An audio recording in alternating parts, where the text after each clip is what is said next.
Eh, Ouais. t'as entendu parler de Javier Milei, le président d'extrême droite libertarien de l'Argentine qui a été élu fin 2023 ? Malheureusement. Alors, au-delà du fait qu'il ne croit pas au changement climatique, qu'il aime le sexe tantrique et les tronçonneuses, il a aussi parmi ses députés quelques personnages hauts en couleur. Dans la province de Buenos Aires, il y a notamment la cosplayeuse, maquilleuse et influenceuse Lilia Lemoine, militante du parti de Milei, le parti qui s'appelle la Libertad Avanza. Et alors surtout, et c'est pour ça que je t'en parle, elle est platiste. Oh. Alors, du coup, je te donne pêle-mêle quelques phrases tirées d'une de ses vidéos YouTube de 2020 qui a bien buzzé pendant la campagne présidentielle. Alors, je vous demande d'ouvrir votre esprit et de comprendre qu'il est très important de remettre absolument tout en question, même les vérités qui vous ont été mises en tête lorsque vous étiez enfant. L'homme n'a jamais atteint la Lune. Il y a un immense mur autour du monde connu. Ou encore, il n'y a pas de vols commerciaux à travers l'océan Pacifique et cela prouve que la Terre est plate. Ah ouais, Ok. ça vole pas haut, hein. Elle est aussi anti-féministe, anti-avortement, donc du standard hein, pour l'extrême droite. Alors on se moque, mais quand Sylvain Durif sera nommé ministre de la Science et de la Recherche, vous ferez moins les malins. J'ai moi-même une émission de vulgarisation et de culture générale, et ça s'appelle Dans ton culture. Très bien. Voilà, c'est très léger, ça sort tous les 15 jours. On a eu peur. Dans ton futur. Très bien, je vois monsieur. Dans ton culture. Ah, j'ai compris futur. Ah, c'est Ah, mais encore on est aussi un pire. petit peu dans le futur. Dans ton culture. Ah oui, oui, oui. Pas mal, c'est français. Dis donc, Jamy, c'est quoi un boucaquet? Ce que tu dis n'a aucun sens. Comme Béatrice est meuble comme elle va nous virer, c'est une confiance. Une poufiasse. Oui, oui, oui. On va chez Dame Béatrice, la poufiasse. Et alors, où allons-nous les gars? Dans ton cul.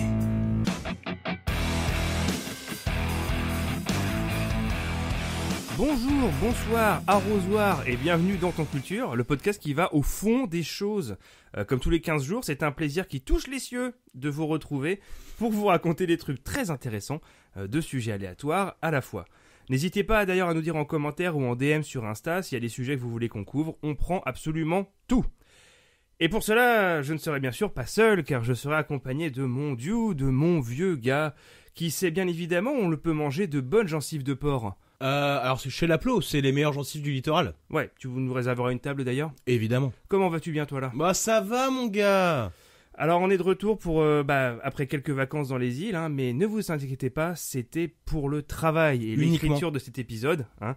On est parti avec seulement nos machines à écrire et on n'a pas bu un seul apéro pour garder les idées claires. Ah j'étais sobre. Ah, d'une sobriété J'étais sobre. incroyable.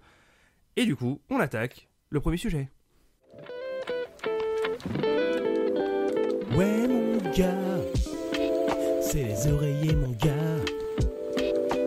Viens faire dodo.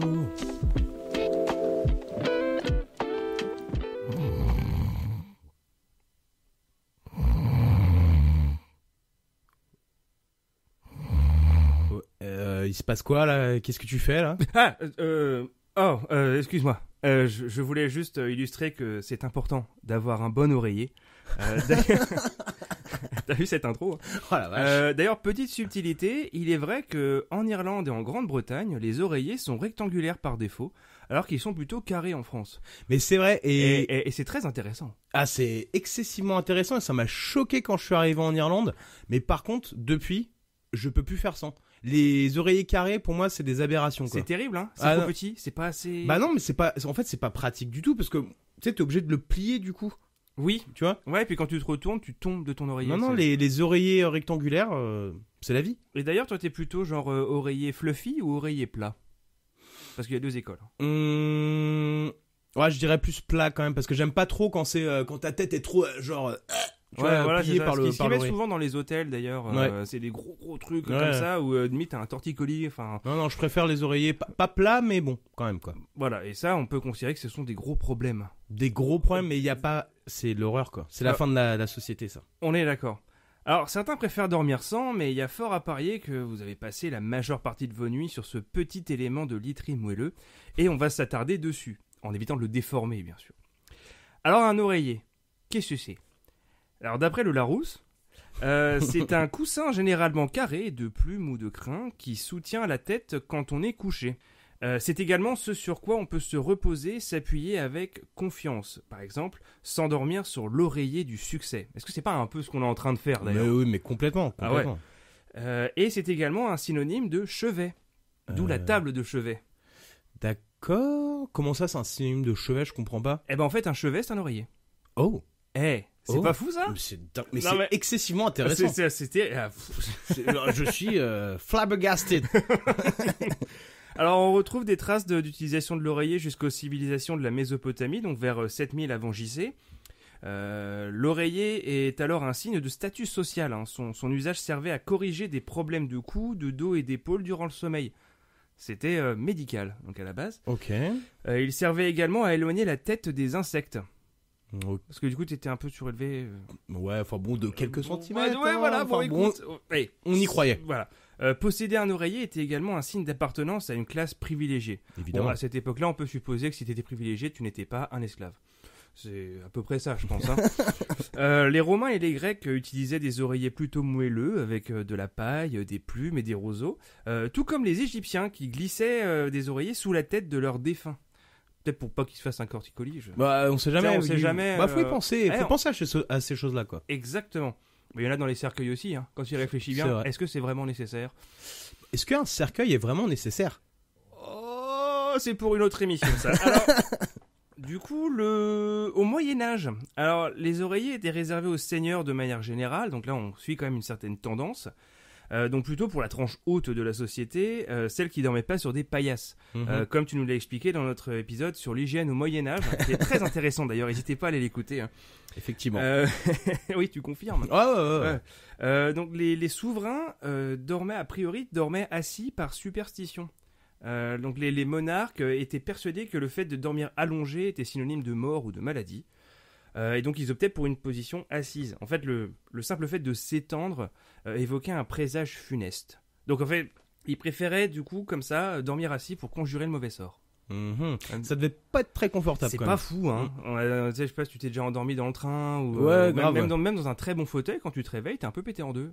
Ah, complètement, ouais. C'est pas Oui, agréable. c'est rarement un sommeil, j'allais dire reproducteur, mais pas du tout. Mais bon, on s'est compris. Je crois que tu voulais dire réparateur. Voilà, c'est ça. merci. Et donc les rares représentations de rois en position horizontale se retrouvaient souvent dans des images funèbres. Genre ils étaient à l'article de la mort, les gars, quoi. D'accord.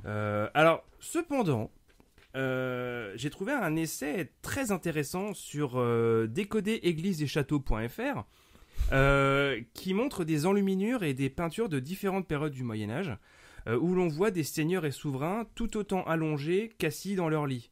Donc, voilà. On peut dire que c'est peut-être un cliché qui a un petit peu la vie dure. Hein, voilà. Effectivement. Alors, dans mes recherches, j'ai découvert quelque chose dont je ne connaissais pas. C'est le sommeil biphasique. Est-ce que tu sais ce que c'est? Alors, j'en ai déjà entendu parler, mais je saurais pas dire ce que c'est. Eh ben, en fait, c'est le fait que au Moyen-Âge, les gens allaient au lit vers 21 ou 22 heures. Ils se réveillaient autour de minuit, pour 1 heure environ, et ensuite ils se recouchaient.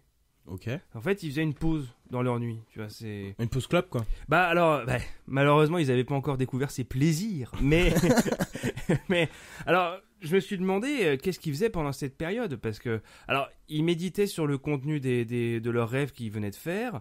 C'est également du coup, donc, c'est un moment d'accès à la connaissance de soi. Tu vois.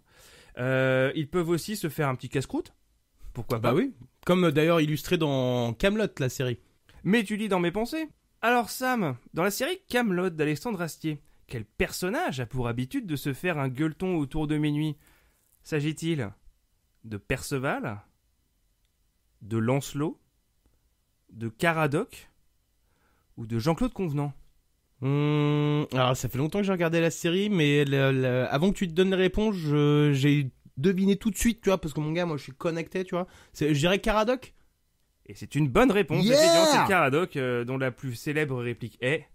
Je sais pas. Ah, ça fait vraiment longtemps que t'as pas regardé. Hein. Effectivement. Et peut-être que même moi, je n'ai pas regardé la série, et je sais que le gras, c'est la vie.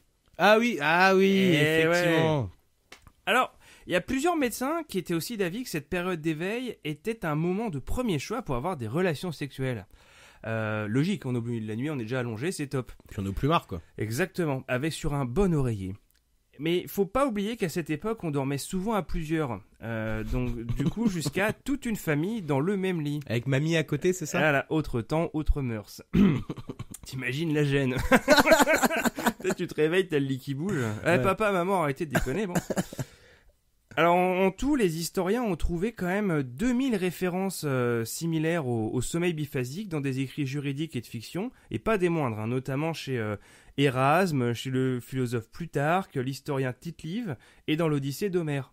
On comprenait les termes de premier somme, comme la phase initiale de l'endormissement, un synonyme de sommeil léger, alors qu'il s'agissait très certainement de la première phase du sommeil biphasique. Oh. Donc c'est pas tout neuf.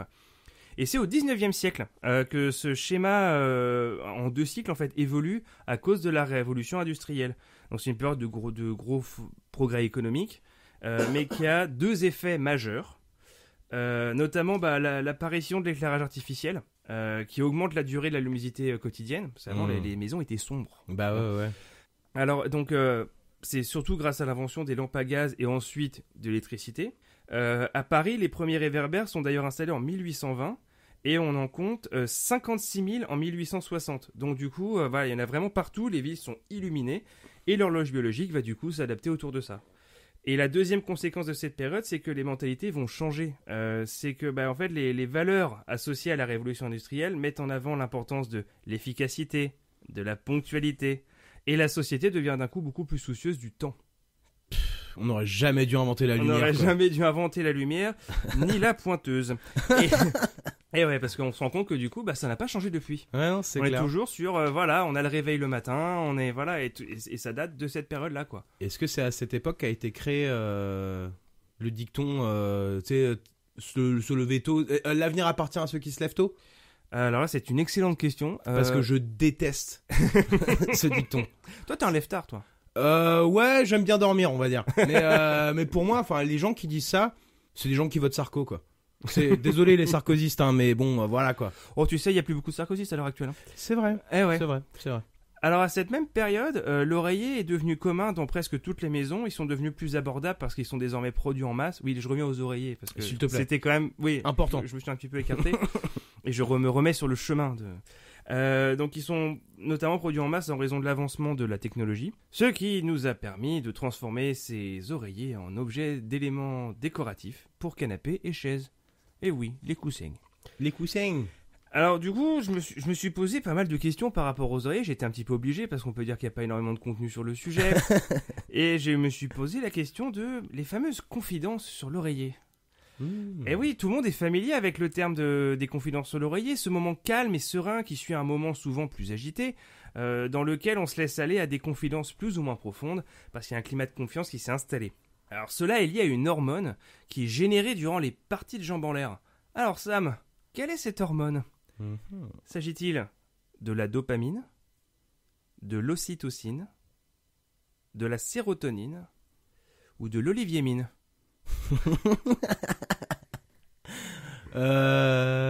Attends, redis-moi les 3 premiers s'il te plaît pour le coup. Dopamine, ocytocine, sérotonine. Je vais dire la dopamine, mais je suis pas sûr de moi. Et c'est une mauvaise réponse. Non. Merde. La bonne réponse, c'est l'ocytocine. Ok. Il s'agit d'une hormone importante dans l'attachement et l'empathie. Elle est fabriquée lorsque l'on prend quelqu'un dans ses bras et elle est sécrétée en très grande quantité au moment de l'orgasme, la petite mort. Oh, bah oui, évidemment. Et oui, évidemment. La dopamine, en fait, c'est le circuit de la récompense. Ah, voilà, pour c'est les ça, addicts ouais, au ouais. jeu et les gens qui scrollent sur les réseaux sociaux. Comme des gros porcs. Exactement. Et la sérotonine, c'est l'hormone de la bonne humeur, quand on est content. D'accord. Comme là maintenant, là tu es content, là, je tu suis sens la content. sérotonine. Moi, je suis content, j'ai fini le boulot, on enregistre un podcast, je suis content. Empli de sérotonine. Exactement. Et l'oliviémine, écoute, c'est quand tu prends beaucoup de plaisir à regarder Fort Boyard. Alors je me suis demandé s'il y avait des exemples célèbres de ces confidences qui auraient peut-être mené à des scandales nationaux, tu vois, Ouais. rien du tout. Merde. Tout ce que j'ai trouvé, c'est un film de 1959 intitulé Confidence sur l'oreiller avec Doris Day et Rock Hudson. Voilà. Ok, d'accord. Alors, par rapport à ça, il y a une théorie du complot qui dit pourquoi, en fait, JFK, enfin, John Fitzgerald Kennedy et Marilyn Monroe seraient morts. C'est parce qu'ils étaient amants. Enfin, il y a de grosses suspicions comme quoi ils étaient amants. C'est tous le les premier deux. truc auquel j'ai pensé, mais j'ai rien trouvé là-dessus. Bah ouais, non, parce que il y a jamais eu de preuve en fait. C'est pas quoi. avéré. Mais Ouais. en fait, elle aurait été assassinée par la CIA, Marilyn Monroe, parce que, étant donné qu'elle aurait été l'amante de Kennedy, du coup, et elle lui aurait dit, Kennedy du coup lui aurait dit des secrets d'État ou trucs comme ça, tu vois, après un bon orgasme, on donne les codes nucléaires, c'est connu quoi. Oui, ça arrive tout le temps. Tout le temps. Tout le temps, tout le temps. Et voilà, mais bon, apparemment, donc, tu n'as rien trouvé là-dessus quoi. Eh ben, malheureusement non, mais je te remercie d'avoir partagé Mais ça. y a pas Même de si quoi. c'est pas avéré, ça reste quand même très intéressant. Du coup, je me suis posé une autre question. Est-ce qu'on peut utiliser un oreiller comme silencieux ? Alors, on a déjà vu ça dans les films, hein, tu sais, le mec il plante son flingue à bout portant sur sa victime et met un oreiller au bout du canon. Et dans mes recherches, j'ai découvert qu'il existait des protections silencieuses pour oreillers, notamment en polyuréthane. C'est intéressant, mais ça n'a rien à voir avec la question. Ouais, non, c'est C'est-à-dire clair. qu'en fait, Ouais, oui, absolument. je te jure que c'est vrai. J'ai trouvé ces trucs, c'est des protections que tu mets sur ton oreiller pour qu'il fasse moins de bruit. Alors, je me suis vraiment posé la question. Attends. Non, c'est pas. Mais il est fait en quelle matière ton oreiller ? Bah non, mais c'est ça. Puis ça fait pas de bruit un oreiller. Bah, à moins qu'il soit fait en, je sais pas, en caillou. En gravier, en En gravier. gravier, ouais. Mais ouais, ok, Ouais, d'accord, ok. au cas où. Si tu mets du papier à bulles à l'intérieur de ton oreiller, bon, ok, je comprends que ça fasse du bruit, tu vois. Non mais là, Ou du papier alu, tu vois. Bon, ok. non mais à ce niveau-là, tu aimes le challenge quoi. Alors, c'est pas évident de trouver des données scientifiques sur le sujet, donc le fait d'utiliser un silencieux comme oreiller.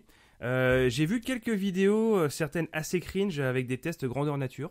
J'ai vu un mec notamment dans son appart qui tire avec un flingue sur le sol sur lequel il y a un oreiller. Enfin, Ok. ouais, voilà, Hmm. c'est gênant. Il est français en plus. Intelligent. Ouais, Très voilà. intelligent. Mhm. Et donc finalement, c'est sur Quora que j'ai trouvé 2 réponses qui font sens. Alors la première, avec un coussin, le bang sonore de la balle qui traverse le mur du son ne peut être éliminé. Il précise même, avec les vrais silencieux, il est préférable d'utiliser des cartouches subsoniques appropriées. Donc ça, c'est le conseil du jour. Si vous voulez abattre quelqu'un silencieusement, pensez aux cartouches subsoniques. Effectivement. Et Alors, on n'y pense pas assez. Hein. Et d'ailleurs, j'aurais jamais pensé que sur un sujet sur les oreillers, tu aurais parlé des guns avec silencieux quoi. Eh ouais. C'est quand même dingue quoi. Ah, c'est... Mais alors par contre, j'ai déjà entendu dans des vidéos, je sais pas quoi, des vrais flingues qui tirent avec des silencieux. Mhm. Mon gars, ça fait un potin d'enfer. Hein. Ah C'est non, mais pas ça, c'est du le- tout discret. Ça fait ça, pas c'est du le coup. cinéma. Tchou, tchou. Ah non, c'est le cinéma et les jeux vidéo qu'on baisé Ah le ouais, truc absolument. parce que clairement, non, ça fait beaucoup plus de Ah ouais, bruit qu'on ça pense. alerte tout le monde. Hein. Ça, tu peux être sûr et certain. Bah, en fait, le silencieux va surtout empêcher que le bruit se propage Ouais, trop voilà, loin. c'est ça quoi. Mais si t'es dans le coin, t'entends. Hein. Bah ouais, c'est clair, absolument quoi. Comme dirait le roi Enoch. Et donc l'autre, alors voilà l'autre explication que j'ai trouvée, qui pour moi fait un peu plus de sens. Qu'importe, parce que rendre le tir silencieux n'est pas le but. On met un coussin non pas devant le pistolet, mais sur la face de quelqu'un, afin qu'on lui fasse éclater la tête, mais sans que le sang jaillisse sur les vêtements ou la peau du tueur. Ah bah oui, c'est pas propre sinon. Eh, c'est malin ça. Ouais, mais oui, Voilà, donc effectivement. surtout la prochaine fois, pensez-y. Alors en conclusion, je vais parler donc c'est le site maxcolchon.com, fabricant de matelas depuis 2013 en France. Alors d'après eux, l'évolution de l'oreiller n'est pas encore terminée. De nouveaux matériaux et formes sont en constante émergence, peut-être même au moment même où nous en parlons. Wow. D'ailleurs, Max Colchon, si vous voulez faire un partenariat, nous on adore l'argent. Mais passons de l'oreiller au papier, et pas n'importe lequel, un papier rempli de vérités, pas toujours agréable à entendre, des vérités qui vont vous voler dans les plumes, portées par un des canards les plus célèbres de France.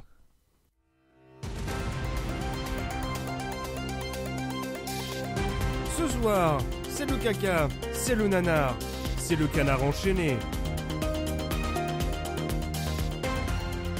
La presse papier est en crise. Manque de lecteurs, de moins en moins de points de vente, les sources d'informations alternatives qui ont émergé avec la montée en puissance des réseaux sociaux et plateformes de streaming, les défis semblent toujours de plus en plus nombreux. On peut ajouter à ça le rachat de journaux par de grands groupes, pêle-mêle Bolloré, Arnaud, Dassault, qui pressurisent les rédactions et forcent les lignes éditoriales dans leur agenda politique. Pourtant, elles résistent, car même si les ventes reculent, environ 2,4 milliards d'exemplaires de journaux ont été vendus en 2023 en France. Toujours ? C'est une dinguerie. Et ça comprend par contre la presse papier numérique. Oui, voilà ce que je me Ouais, disais, ouais, c'est ouais, pas, ouais. c'est pas que dans les kiosques. Ouais. Mais la majorité, c'est quand même papier et papier, quoi. Et la presse régionale, comme Ouest France par exemple, elle a plus lu. Si on se fie aux analyses de l'Organisation mondiale de la propriété intellectuelle, affiliée à l'ONU, la presse papier aura disparu complètement à l'horizon 2040. Déjà ? Déjà, mon gars. Donc dans 16 ans. Waouh. Ça, on a encore... Ouais, puis c'est précis comme estimation quand même. Ouais, quand même, c'est... ouais. Alors, ils savent pas quand est-ce que l'effondrement climatique arrivera, mais par contre... Par contre, la disparition de la presse, ça c'est évident. Ouais, voilà. C'est gravé dans la roche, comme dirait l'autre. Ouais, mon gars. Ouais. Toute la presse est en danger, on peut estimer. Toute ? Non. Car une petite rédaction peuplée d'irréductibles journalistes résiste encore et toujours à l'envahisseur. Le Canard enchaîné est un journal hebdomadaire satirique et d'enquête. Son capital est verrouillé, c'est-à-dire que ses actions appartiennent à celles et ceux qui ont ou travaillent pour le journal. C'est également l'un des plus vieux journaux papier français et l'un des derniers journaux d'investigation encore en activité. Le journal n'a également jamais accepté le financement d'annonceurs afin de garder son indépendance et son prix est resté le même de 1991 à 2021. Ah ouais, donc c'est vrai, c'est vrai qu'il n'y a pas de pub. Bah ouais. Il se compose de 8 pages et est actuellement vendu au prix de 1,80€. Ah la vache. C'est même pas si cher que ça en plus. Ah bah non, c'est le prix d'un canard. Bah voilà. Malgré son contenu sérieux, le ton est humoristique et aime bien se moquer des politiques français en les affublant de surnoms. Par exemple, dans le cas de Chirac, il le surnommait affectueusement Chichi, tu vois. La caricature participe également à l'identité du journal et celui-ci s'organise autour de rubriques qui font souvent référence au canard. On peut penser par exemple aux interviews imaginaires. Donc en fait, ça je trouve ça assez drôle. C'est des interviews qui s'inspirent en fait de personnages réels ou pas, parce que par exemple ils avaient fait des interviews sur la sœur Emmanuelle et par exemple ils prennent en fait des bouts de ce qu'elle a dit, mais complètement sortis de son contexte. Et ils lui font dire tout et son contraire, enfin voilà quoi, c'est du troll quoi en gros quoi. Ah oui d'accord, ouais, une genre de cadavreski mais genre... Ouais, exactement okay, quoi. Donc en termes de rubrique, on peut également parler du mur du son. Alors le son c'est écrit CCDON. Ah oui, c'est pas le mur du son non. sans poser de questions. C'est pas Willy Denzey quoi. Ouais, je le disais parce que dis donc. Tu penses que le Willy Denzey s'inspire du canard enchaîné ? C'est un journaliste au canard enchaîné maintenant. Voilà, c'est ça. Ah, le niveau a baissé.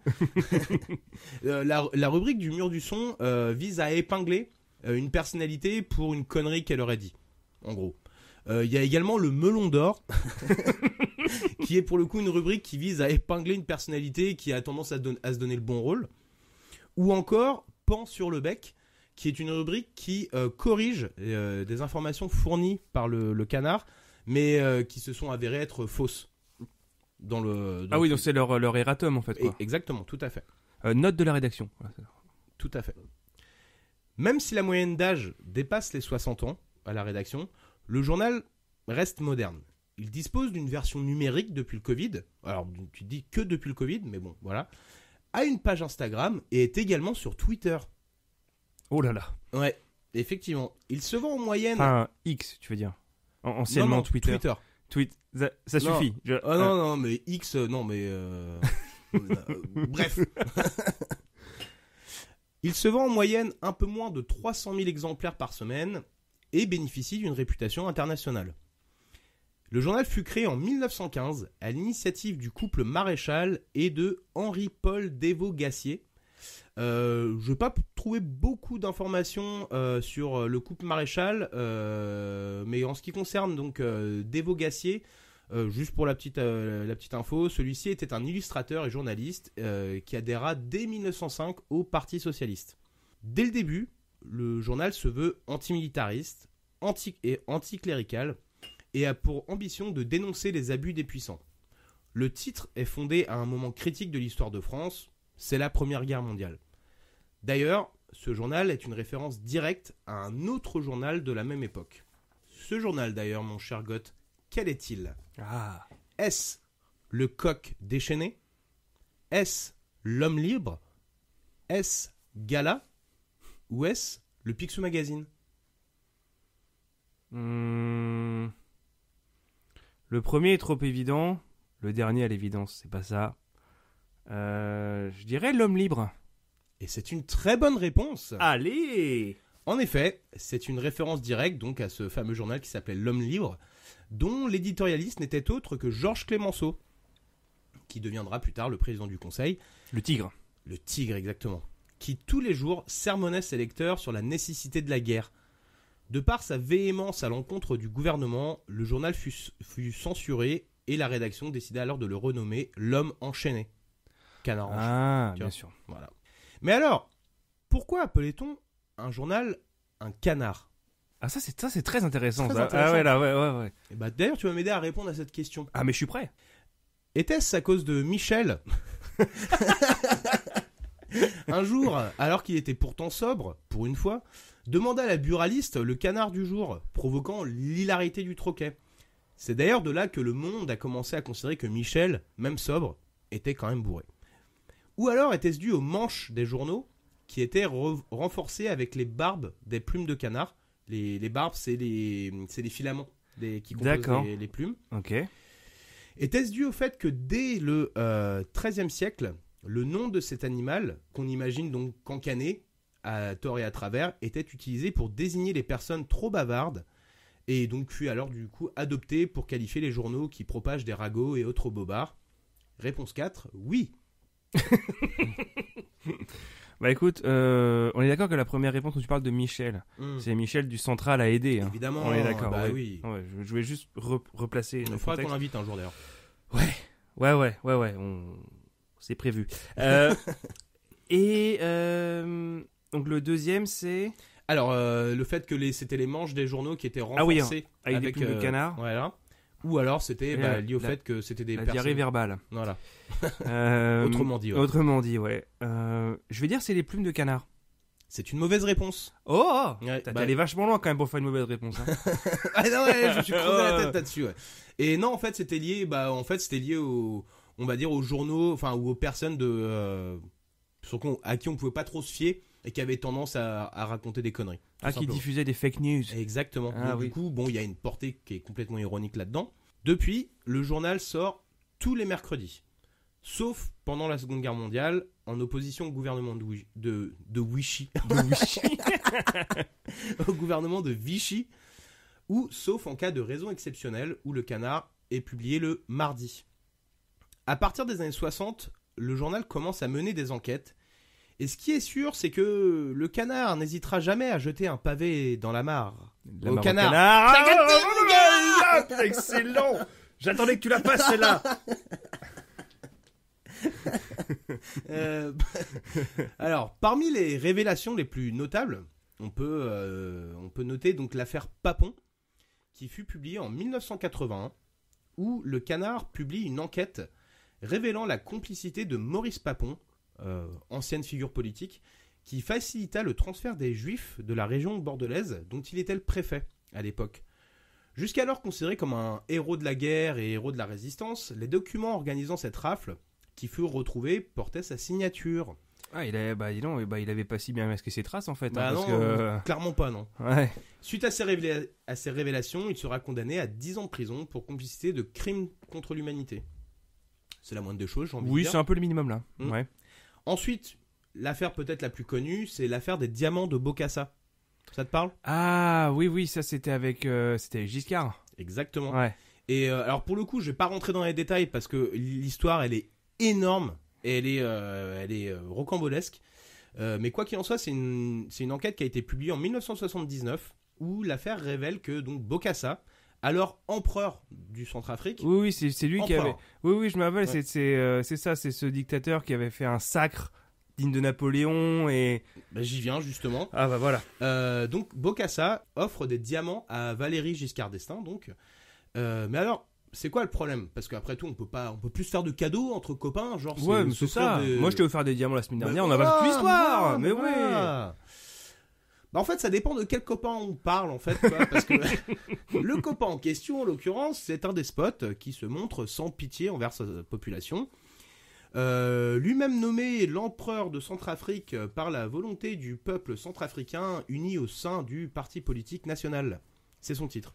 Ah, c'est vachement trop long. Ah ouais, non, beaucoup trop long. Pourquoi Et pas puis- grand maréchal aussi Oui, puis on y ça, va. ça sonne pas si bien, je trouve, quoi. Mais bon, bref. Le mec, en l'occurrence, était un admirateur de Napoléon Ier.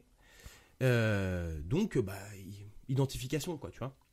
Et je rentrerai pas dans les détails, évidemment, mais l'affaire eut de nombreux rebondissements, coûta la présidence à Giscard et causera des ennuis au Canard, qui sera condamné pour diffamation et sera condamné à payer 1 franc symbolique. Oh, Ça va, ça va. ils s'en sont pas trop mal sortis. Soit un numéro. À Voilà, l'époque, peut-être. c'est ça. Et ensuite, en troisième affaire, une des plus récentes, l'affaire Fillon, où en 2017, donc, l'affaire révèle des soupçons d'emploi fictif à l'encontre de Fillon, qui aurait littéralement payé sa femme pour un poste qu'elle n'occupait pas entre 98 et 2007, au montant de 500 000 euros. Donc, bon, ça la fout un peu mal pour Fillon. D'ailleurs, on le voit plus depuis. Ah, c'est marrant ça. Il a. Ouais. Pouf, comme ça, Ouais. quoi. Ouais. Il est Ouais, parti. et puis alors, il a pas rendu l'argent. Faut dire, alors là, Il est où l'argent il a rien rendu. Ah non. Salaud. Je ne mentionne que ces affaires, mais parce que c'est parmi les plus énormes, mais littéralement il y en a des dizaines des affaires comme ça, quoi. L'affaire de la mairie de Paris, l'affaire des HLM, enfin il y en a plein. Le ton est donné, le journal a pour ambition de dénoncer les abus des puissants et malgré les attaques de ces derniers, le journal tient bon grâce au sérieux de ses dossiers. Et effectivement, ils sont assez implacables parce qu'en plus, ils sont aidés par un service juridique, des avocats, donc ils font des sujets très sérieux malgré leur ton, tu vois, Ouais, sarcastique. puis surtout, ils sont indépendants quoi. Ah, totalement, Donc, totalement, voilà. absolument. Ils enquêtent sur qui veulent. Ouais, Voilà. C'est voilà. ça, Ouais, tout à ouais. fait. Idéologiquement, le journal est à la base de gauche, plutôt à gauche, ouais. Mais depuis que le journal publie des enquêtes, il a plutôt tendance à tendre vers l'objectivité. Parce qu'après tout, bon, la saloperie humaine n'est pas propre à la droite, même si je l'avoue, ça m'arrache un peu la gueule de le dire. Il faut bien l'admettre. Le journal, donc, est réputé comme étant un papier crédible et sérieux malgré son ton, satirique. Mais l'enfer est pavé de bonnes intentions, car le canard n'est pas innocent non plus. Oh, c'est un vilain canard. Ah, c'est un vilain canard, des fois. En effet, on va parler ici d'espionnage pour le compte des soviétiques. Oh non, les communistes, tu veux dire? Communistes. Mais mon c'est gars. pas possible. Est-ce que un jour on va ne pas parler d'eux? Non, mais Je ne c'est- crois pas. Et attends, c'est pas fini parce qu'il y a. Je vais parler d'un autre truc où tu vas faire la même chose. D'accord. Je me prépare. Et donc c'est en 2019 que l'historien tchèque Jan Koura, ayant alors obtenu accès aux archives de la STB, qui était la sûreté de l'État tchèque à l'époque, qui était pilotée par le KGB, découvre que Jean Clémentin, qui était alors rédacteur en chef du Canard dans les années 70, fut rémunéré par la STB donc pour espionner plusieurs pays européens et rédigea même des articles de désinformation à l'avantage du bloc soviétique. Donc clairement ça craint, quoi. Oh la vache. Ah, il reculait devant rien. Hein. Ah ouais, non, rien à foutre, quoi. En parlant d'emploi fictif, il n'y a pas que Fillon, parce que le canard n'est pas innocent non plus. Alors pour le coup, ça va prendre avec des pincettes parce que l'enquête est toujours en cours. Mais malgré tout, l'un de ces journalistes révélera en 2022 que la femme de André Fescaro, rédacteur en chef, bénéficia d'un emploi fictif pendant 25 ans pour un montant estimé de 3 millions d'euros. Ah oui, c'est pas un petit job. Ah bah, genre, il était pas pigiste quoi. Même Genre, Fillon à côté, c'est un petit joueur, quoi. Ah ouais, la vache. Pour le coup, ouais. Malgré tout, le canard enchaîné fait quand même figure d'exemple à suivre de nos jours. Par son modèle économique, sa ligne éditoriale et la mission qu'il s'est donnée, il y a clairement de quoi être admiratif selon moi. Alors uniquement journal papier il y a encore quelques années, ce journal plus que centenaire est une institution française et a une renommée internationale, car il y a pas mal d'autres rédactions dans le monde qui ont repris un modèle similaire, comme par exemple le Cafard Libéré au Sénégal.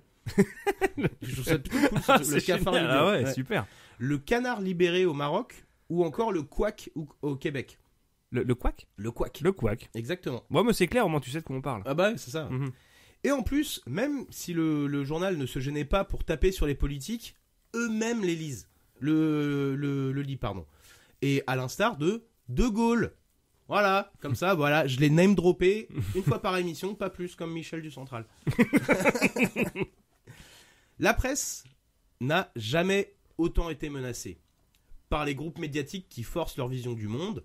Merci Bolloré. Ou alors, Encore un dont on parle trop d'ailleurs. ouais, c'est clair. Ou alors l'entre-soi médiatique bourgeois qui semble toujours plus déconnecté de la réalité. Je finirai tout simplement ce sujet sur le slogan du Canard enchaîné qui est « La liberté de la presse ne s'use que quand on ne s'en sert pas ».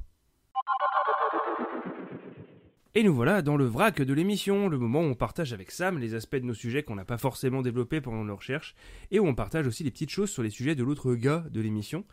Là, je vais te demander, est-ce que tu as trouvé des trucs sur les oreillers? Aurais-tu des questions?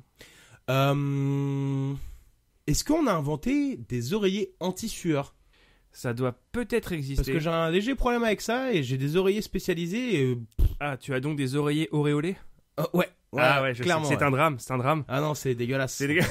Faut le dire, c'est dégueulasse. Il doit peut-être y avoir des oreillers anti-auréoles. C'est possible quand tu sais qu'il y a des housses pour que les oreillers soient moins bruyants. Ouais, mais ouais, non, moi je pense que la seule solution, bah, c'est d'en acheter régulièrement, voilà, tout simplement. Non, ou tu quoi. peux les laver sinon. Ouais, mais ils sont toujours tachés après, quoi. Ah oui, c'est vrai. Tu Ouais. vois, c'est Ouais, dégueu, quoi. ouais. Tu vois, enfin, ça fait moche, quoi. Bah, merci pour ta contribution. Voilà, Euh, avec plaisir, et je me casse. ouais, dans les trucs dont moi je n'ai pas parlé sur les oreillers, alors je sais pas pourquoi j'ai noté oreiller.com. Mais je sais plus ce que j'ai trouvé sur ce site. Attends, tu vas me dire qu'il y a un site. Il s'appelle oreiller.com et je crois que c'est le site d'une marque. Ah, Genre ils ont déposé le domaine, tu vois, ils se sont dit ah nous on est des oreillers. Tu Ouais. vois, voilà. J'ai pas parlé d'un truc. Je me disais peut-être que ça pourrait être intéressant, mais en fait en cherchant, pas tant que ça, c'est les oreillers à mémoire de forme qui ont été développés par Dunlop. Ah, c'est vachement intéressant. Alors là, j'avoue, je suis subjugué. Voilà, d'où les Dunlopilo. Effectivement. Voilà, les oreillers aspirent. Bon, voilà, j'ai essayé de ne pas parler de ça parce que... voilà, c'est effectivement. ça. Et Mais- toi, du coup, sur le canard, alors? Alors, pour le coup, moi, rien à voir avec le canard. Enfin, si, légèrement, mais en fait, moi, c'est Georges Clémenceau. Parce que du coup, quand... Le tigre. Le tigre, le Ouais. fameux. Et, Une moustache, une moustache. Une moustache, mon gars. Et une bite. Mais alors ça, on en parle moins. Ça, on en parle moins. Mais, Ah, ça, c'est Ouais. sûr. Ouais. Mais, bah, toi, t'en parles, pour le coup. mais je t'en prie, vas-y. Oui, oui, oui. Mais, parce que du coup, ouais, en apprenant que du coup, il était l'éditorialiste de l'homme libre, puis l'homme enchaîné, tu vois. L'homme déchaîné, non, l'homme enchaîné, pardon. Du coup, bah, je suis tombé sur sa page Wikipédia, quoi. Et ce mec, il était quand même extrêmement intéressant, quoi. Parce que déjà, il participait à la répression de la Commune de Paris. Donc D'accord. déjà, alors moi, ça m'a fait péter la cervelle parce que j'étais, ah, mais attends, c'était aussi rapproché dans le temps. Mais oui, en fait. Ah oui. Parce que la Commune de Paris, c'était en 1876, je crois, ou un truc comme ça. Ah, c'est aussi... J'aurais vu ça plus loin. Mais moi Ouais, aussi. Ok, autant Mais pour c'est moi. pour ça, moi, voilà, du coup, j'avais rien compris. Donc, c'était un fervent militariste pendant la Seconde Guerre mondiale. Mais alors, par contre, il était anticolonialiste. Il commençait à droite et revend en fait plutôt sur des valeurs de gauche sur la fin de sa vie, quoi. Donc, c'était un mec qui était quand même très intéressant. Ouais, il avait des valeurs. Ouais. Et puis, il n'était pas président de la République, il était président du Conseil. Ah, Et mais ça, c'était pour la 4ème République, c'est Ouais, ça? bah oui, c'est ça, ouais, exactement, quoi. Donc voilà, moi c'était juste ça, donc bon, c'est pour ça que j'ai pas trop envie d'en parler non Mais plus. il y, parce que- a un truc dont t'as pas parlé, et pourtant j'étais sûr que ça allait avec, c'est l'affaire Dreyfus. Il y a un lien entre l'affaire Dreyfus et le canard enchaîné, non? Alors, c'est marrant que tu dises ça parce que, alors, j'ai pas trouvé d'infos là-dessus. Par Bah, contre. marre-toi alors si c'est marrant. Voilà. C'était valable ou quoi? Ah, c'est parfait. Non, mais par contre, Clémenceau défendra Dreyfus. Via le canard enchaîné en fait. Non, pas du tout. Mais, non, mais ouais, voilà, c'est ouais. ça. Ouais, c'est pas forcément lié, ouais. Exactement. Et ah oui, si, il y a une citation de lui. Alors je sais pas si elle est vraie ou quoi, mais comment à l'époque de la Première Guerre mondiale, donc du coup son journal L'Homme Libre fut censuré, donc par le gouvernement militaire alors en place. Et donc une fois que la guerre fut finie, tout ça, donc et qu'il devint président du Conseil, un journaliste lui posa la question est-ce que vous, en cas de guerre, vous songeriez à censurer la presse? À laquelle question il répondra vous me prenez pour un con. Ah, on peut dire que c'est un apocryphe. On n'est pas sûr qu'il l'ait dit. Ouais, voilà, mais... c'est ça. Mais Ok, pour le coup, ouais, je trouve ça stylé. Ouais, mais c'est quand même cool. J'avoue, c'est quand Ouais. même cool. Donc voilà, c'est tout pour moi. Ok, bah écoute, moi je t'avouerais que sur le canard enchaîné, ouais, j'avais surtout là sur l'affaire Dreyfus, mais apparemment peut-être que je confonds avec un autre avec un autre journal, il y a moyen. N'hésitez pas à nous corriger si jamais il nous manque un truc là, parce que c'est quand même important l'affaire Dreyfus. Ouais, effectivement, mais alors du coup, ouais, non, j'ai pas trouvé d'infos là-dessus, ouais. Non, je pense que si c'est pas ressorti directement, c'est que ça doit être un autre canard pour le coup. C'est pas une affaire des moindres quand même. Donc, moi, je pensais placer le fait qu'on a fait un épisode très intéressant sur les canards l'année dernière. Effectivement. Donc n'hésitez pas à aller l'écouter, hein, il est très très intéressant. C'est vrai. Et en fait, j'avais noté aussi le terme canard pour un journal, mais tu y as répondu. Bah voilà. Voilà. Donc du coup, qu'est-ce que tu veux que je rajoute à ça? C'est Bisous. complet. C'est complet, mon gars. Eh bien voilà, merci d'avoir passé cette petite heure avec nous, nous espérons que vous avez passé un bon moment et appris des tas de petites choses pour vous permettre de briller en société et vous rendre très intéressant. Et bien sûr, on vous revient avec une nouvelle émission dans 2 semaines. D'ici là, abonnez-vous sur la plateforme où vous écoutez vos podcasts, mettez-nous 5 étoiles pour que nous puissions gagner la guerre. Des étoiles. Carrément. La guerre des étoiles, mon gars. Bah non, mais non, ouais. Et surtout, donc, évidemment, n'oubliez pas de vous rendre sur Instagram pour vous mettre au courant de nos prochaines sorties et soumettez-nous vos propositions. Ouais. De Dieu. Ouais, parce qu'on prend tout, hein. Tous On les prend sujets, tout. Ouais. même les plus incongrus. Ah non, bouffe à tous les râteliers. Allez, kenavo les potos. Bisous tout le monde, ciao ciao.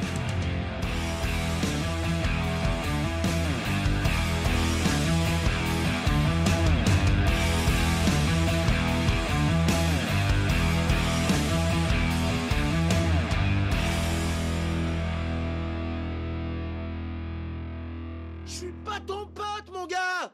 Et moi, je suis pas ton gars, mec! Oh, c'est pas ton mec, mon pote! Je suis pas ton pote, mon gars! On n'est pas tes gars, mec! Je suis pas